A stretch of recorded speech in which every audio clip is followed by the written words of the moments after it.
नमस्कार, मैं आपके साथ हूँ संजीव शंकर तिवारी। स्वागत है आप सभी का आपके अपने चैनल क्रिएटिव साइंस में।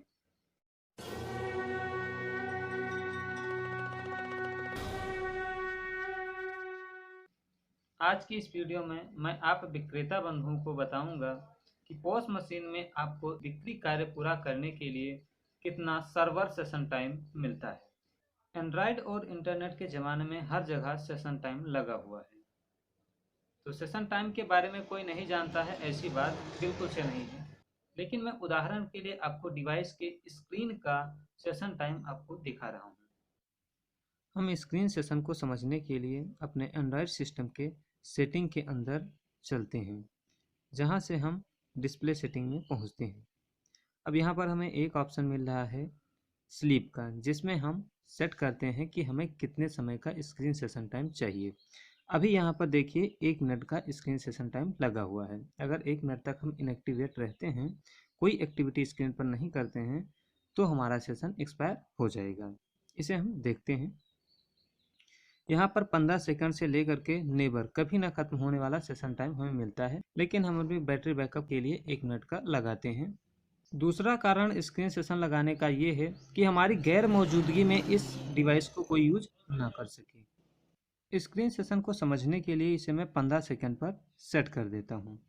अब जैसे ही इसका 15 सेकंड का टाइम पूरा हो जाएगा और हम इसके स्क्रीन पर कोई एक्टिविटी नहीं करेंगे, तो ये ऑटोमेटिक स्क्रीन ऑफ हो जाएगी।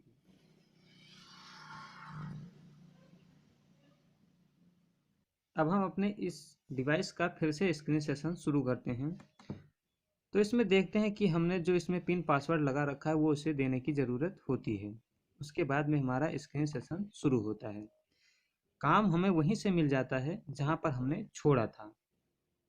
तो ये होता है हमारा एक स्क्रीन सेशन। ठीक इसी प्रकार से सेशन टाइम हमें पॉस मशीन के अंदर बिक्री कार्य को पूरा करने के लिए भी मिलता है, जिसे हम सर्वर सेशन टाइम बोलते हैं। अब इसे सर्वर सेशन टाइम क्यों बोलते हैं? क्योंकि जो खाद हमारे गोदाम में स्टॉक है, उसी खाद का डिजिटल रूप सरकारी सर्वर पर स्टॉक है।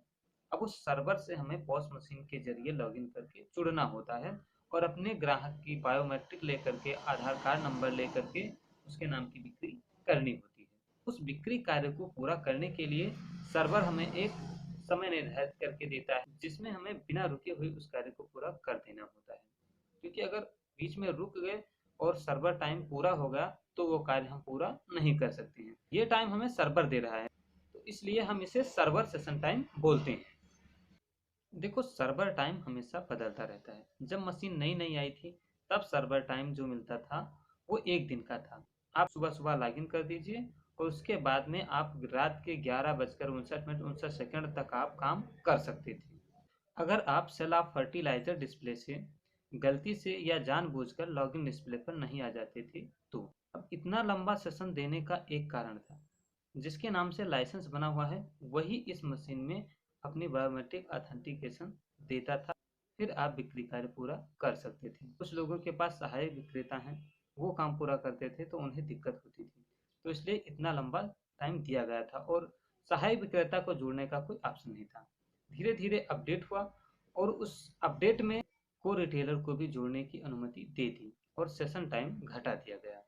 अब जो हमें सेशन टाइम मिल रहा है, वो अनुमानित है कि 20 से 25 मिनट का ही मिलता है। अगर इस सर्वर सेशन टाइम में हम अपना कार्य पूरा नहीं कर पाते हैं, तो उस बिक्री कार्य को वहीं पर रोक दिया जाता है।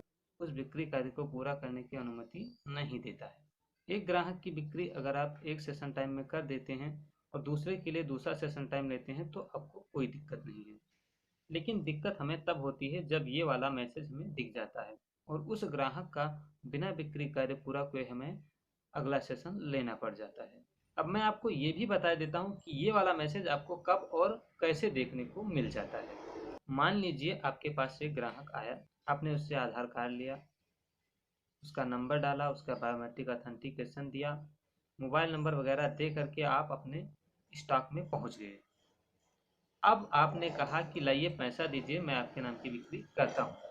आपके ग्राहक ने कहा कि देखिए भाई, मुझे बोरी तो 2 चाहिए, लेकिन ये पैसा उधार रहेगा, मैं आपको पैसा अभी नहीं दे रहा हूँ, 4 दिन बाद दूंगा।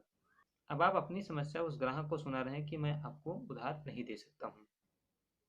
यहाँ से आप बिक्री कार्य करने से डाइवर्ट हो गए और आप इस वाद विवाद में फंस गए। अंततः आप खाद देने के लिए राजी हो गए, किसी कारणवश आप राजी हो गए, लेकिन आप राजी हो गए। आपने उस ग्राहक को खाद दे करके विदा कर दिया। अब आपके पास जब दूसरा ग्राहक आया तब आप मशीन पर आए, देखा कि वो बिक्री कार्य भी पूरा नहीं हुआ था। अब आप उसे पूरा करने के लिए जब डाटा एंट्री करके सबमिट करते हो तब आपको ये मैसेज मिल जाता है। इस मैसेज का एक ही मतलब होता है कि आपका ये सेशन एक्सपायर हो गया है, आप बिक्री कार्य पूरा करने के लिए दूसरा सेशन लीजिए। इस नए सेशन में आप जो पुराना डेटा एंट्री कर रहे थे उस ग्राहक का, वो बिक्री कार्य पूरा नहीं कर सकते हैं। उसके लिए उस ग्राहक का होना, आधार कार्ड होना, सब कुछ होना ज़रूरी होगा। इसलिए हमें सर्वर सेशन टाइम को जानना है, जिससे हमसे ये गलतियाँ ना हों।